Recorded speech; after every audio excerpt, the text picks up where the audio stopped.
หมูไม่งอดตอดพี่น้องเนาะทีมงานครัวหมูตกพูดขายเนาะซีนมันประมาณโลครึ่งหรือว่าเฮาสิขายจะแสนกีบเนาะครบหมดเครื่องนอกเครื่องในเนาะอันนี้ทีมงานกำลังครัวอยู่เนาะมันตอดตัวที่สองเนาะพี่น้องเนาะไม่งอดก็ตั้งหลายเนาะเห็นลายแล้วเอาไปขายเนี่ยก็ไม่งอดก็ได้เนาะไม่งอดตอดในตายได้หมูนะถ้าคันควายยังตายพี่น้องบ่แม่นหมูตายภาคเด้อไม่งอดตอดเด้อพี่น้องเฮาเนาะมาซื้อพี่น้องเนาะอันนี้ทีมงานกำลังครัวอยู่เป็นแม่ค้าครัวหมูเป่าเชียวโย่ว่าเราจะเว้าเดียวได้ไดวะเอาลูกจิตเอามาครัวรถปัดเลยมันเอาตัวนี้แหละครัวตัวนี้กินข้าวจะข้ามแล้วกูว่าเปิดประท่านกินเอามาค้ำมันเนื้อตอดมันหกสักเครื่องนั่นของตลาดกินรถไปขั้วเหบ้านนี่คิดค่าไม่เป็นค่าขนไม้เล่าไม่เท่าสิมาพูดซีนหมูบ่ฮะเอาบ่ซีนหมูฮะบักข้ามโตละหับแล้วเลยบักข้ามหับแล้วบ่คงหับแล้วบ่หับแล้วตาแล้วบ่ได้กินแล้วเราสู้ก็ให้บ่มื้อนี้มากินข้าวสวนมาปลูกเบี้ยอย่างสิไล่ป่าพี่น้องไล่ป่าเฮาพอเฮาเอามองกัดไว้แล้วพาเดี๋ยวไล่กินง่ายจักสิได้สำไหนเบิ่งนำกันเพราะว่าป่าเนี่ยมันบ่ได้เกลือหึงละมันอยากลักเงินเป็ดมือซูเปอร์นั่นแหละ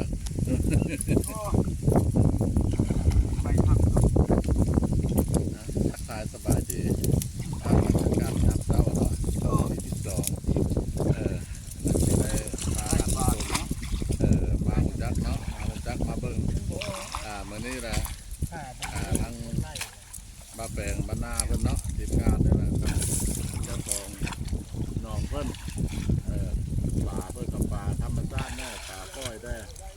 ป่าลายแล้วยันบ่ทึกเพิ่นว่าเพิ่นแก้มองหอมเรื่องอะไรยังบ่ได้บ่ทึกจากโตนะเพิ่นจังได้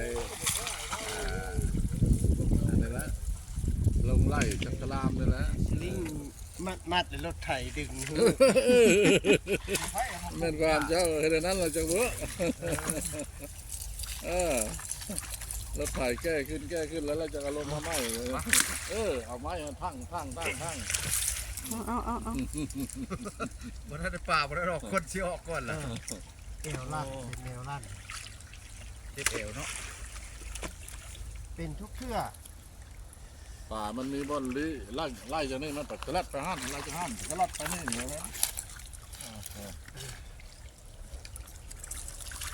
ป่าเลี้ยงแต่แท้ก็ยังสิเอาบ่ได้พอป่าเลี้ยงอะไรมันรักป่าเลี้ยงรักได้มันค่อยเลี้ยงไล่บ่อยากออกป่านี่ก็ได้เฮ็ดเลี้ยงนักครับอันนี้เต้นไปแล้วออกแล้วฮะตัวนึงก็เต้นข้ามมองแล้วหั่นเฮ็ดป่าใหญ่กว่าเนาะเต้นข้ามแล้วครับในนั้นแหละมันว่าเจ้าสิเข้าไปมันปุดเลยแล้วมันออกว่าเจ้าสิเข้าไปในฮะปุดแล้วตายแล้วโอ้เนาะปลากับปลาเลี้ยงมองก็เอามองมาไล่ลองเบิ่งเนาะมันเคยลึง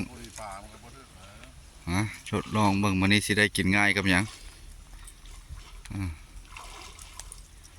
มีแต่เอาบรรดาเซียนมนุษย์กบดำน้ำมาหามนุษย์กบเด้เห็นบ่ฮะมันมองที่บ่มันคือว่ามุดเนี่ยนะยับบ่ทึกเห็นห่างมันบ่ทึกปลากินหญ้าส่วนหลาย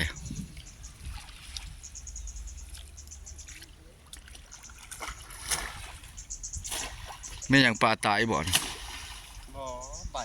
ให้พ่อบ้านเพิ่นลงในออกป่าเนี่ย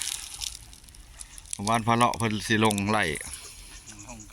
ใครตัวนี้ฮะมีพักนะบ่ของพวกในเมืองเตรียมแล้วเพิ่นกล้าเกี่ยมแล้วพ่อบ้านลงแล้วแม่นออกแน่นอนป่าเนี่ยออกเพิ่นว่าได้กินอยู่เต้นข้ามบ่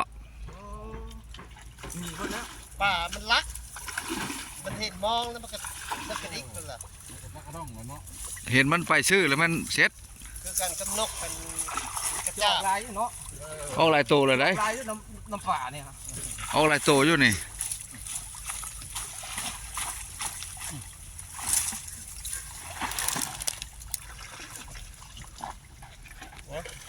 ง่ายมาก มองมองอยู่เลยกลางให้เรียบร้อยด้วย เห็นบ่ได้เอาเฮห้างมาจากผืนเนาะบ่ายทางเนาะพออันนี้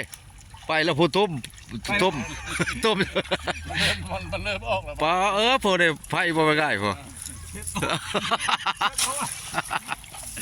โอ้ยบุกถ่ายจะไหนลงน้ำถ่ายคลิปก่อนให้เราถ่ายให้บ่ได้เรื่องนะ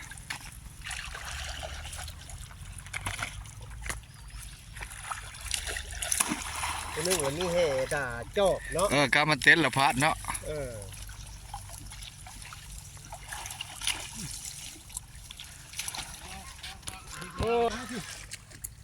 บ่อีล่ะ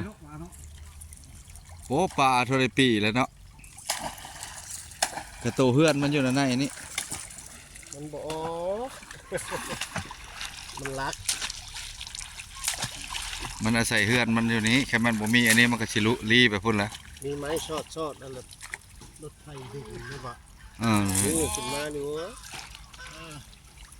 ออกแล้วจะเข้ามาใหม่อีก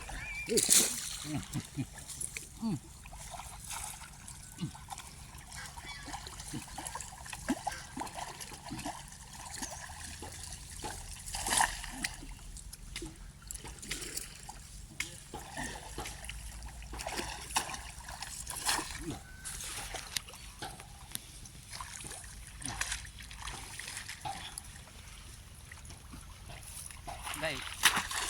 แล้วกันปวดมือเนาะ ดึงคนละ ปวดมือเนาะเนาะ อย่ามาป่าก่อนละ ยางมันแล้วเนาะ ไหว ที่นี่ได้ตัวเนาะโอ้ยชิบะเด็กตัว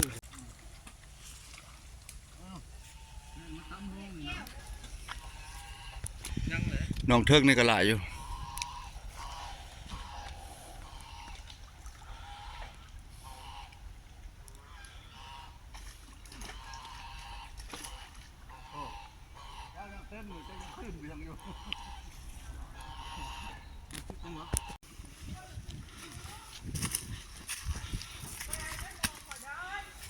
ทิมเลย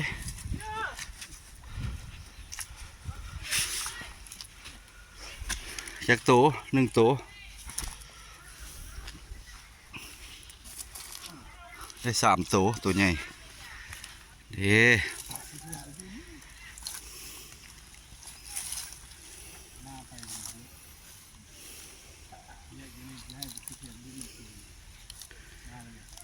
ได้อีกตัว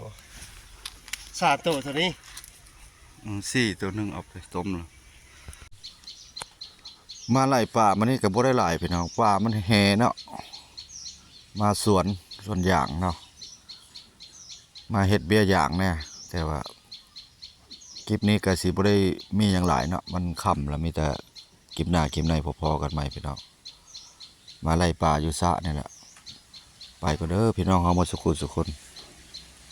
ไปก่อนวิดีโอนี้ขอหยุดไว้เพียงส่ำนี้